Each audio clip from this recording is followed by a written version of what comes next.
اشفاق احمد کی خوبصورت واقعات کے ساتھ ایک اور عمدہ واقعہ۔ ناظرین واقعے کو پورا دیکھیے گا۔ ابا جان مجھے قرآن نہیں گھڑی چاہیے۔ ایک نوجوان اپنے کالج سے گریجویٹ ہونے والا تھا۔ پچھلے کچھ مہینوں سے اسے قریب ہی موجود ایک گھڑیوں کے شو روم میں موجود سپورٹس کار بہت پسند تھی۔ چونکہ اس کے ابا جان وہ کار لے کر دے سکتے تھے تو اس نے اپنے ابا جان کو کہہ رکھا تھا کہ اسے گریجویشن کے تحفے میں وہی کار چاہیے۔ جیسے جیسے گریجویشن کی تقریب کا دن قریب آ رہا تھا ویسے ویسے نوجوان کا اپنے تحفے کا انتظار بھی اپنے عروج پر جا رہا تھا۔ بظاہر تقریب کے دن کی صبح کو اس نے ابو کو اپنے ہاس مطالعے کے کمرے میں بلایا۔ اس کے والد نے اس کو بتایا کہ ایسے ذہین اور محنتی بیٹے کے باپ ہونے پر ان کو کتنا فخر ہے اور یہ بھی کہ وہ اس سے کتنا پیار کرتا ہے۔ پھر انہوں نے اس کو ایک غلاف میں لپٹا ہوا ڈبہ تحفے میں دیا۔ کچھ مایوسی اور کچھ تجسس کے ساتھ اس نے وہ تحفہ کھولا تو اس میں ایک نہایت خوبصورت چمڑے کے دستے والا قرآن شریف موجود تھا۔ یہ دیکھنا تھا کہ غصے کے مارے اس کی رنگت سرخ پڑ گئی اور وہ اپنے ابا پہ چلا اٹھا۔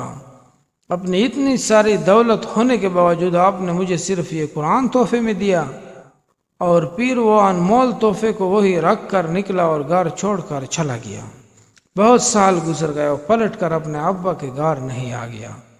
اب وہ ایک کامیاب بزنس مین تھا اور اس کے پاس نہایت خوبصورت بنگلہ اور بہت اچھی بیوی تھی۔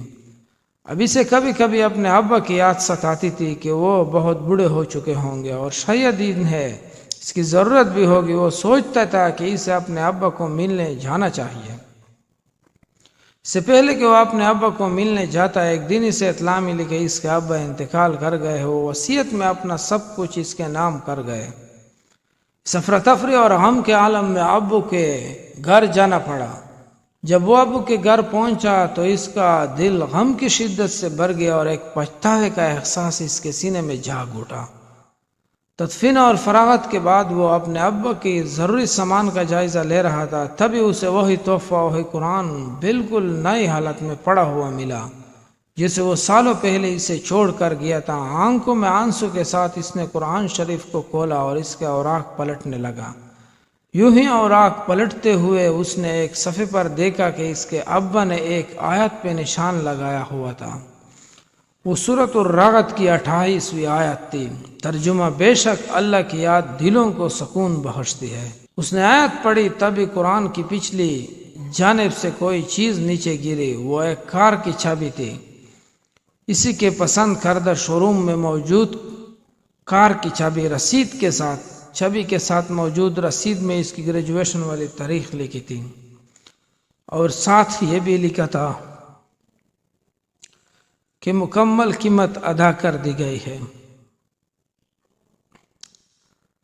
زندگی میں کتنی ہی دفعہ ایسا ہوتا ہے کہ ہم اللہ پاک کی عطا کردہ انگنت نعمتوں کو صرف اس وجہ سے ٹکرا دیتے ہیں کیونکہ وہ ہماری توقعات کے مطابق نہیں ہوتی، اور بعض دفعہ جلد بازی میں غلط فیصلے کر دیتے ہیں جس کا دکھ اور نقصان پوری زندگی ہمیں اٹھانا پڑتا ہے۔ سب دوستوں سے گزارش ہے، بچہ اگر قرآن کریم کو تحفے میں قبول کر دیتا تو اسے وہ بھی مل جاتا جس کی وہ خواہش کرتا تھا، اور آخرت کی زندگی بھی سنوار جاتی اور ماں باپ کا پیار بھی مل جاتا تھا۔ اسے اتنی جلدی نہیں کرنی چاہیے تھی۔ سب لوگوں سے یہی درخواست ہے کہ اپنی ماں باپ کا خوب احترام کرو، کیونکہ یہ ایک ایسے دو ہستیاں ہیں جو ایک دفعہ چلے جاتے ہیں دنیا سے، پھر دیکھنے کے لیے آنکھیں ترسے گی۔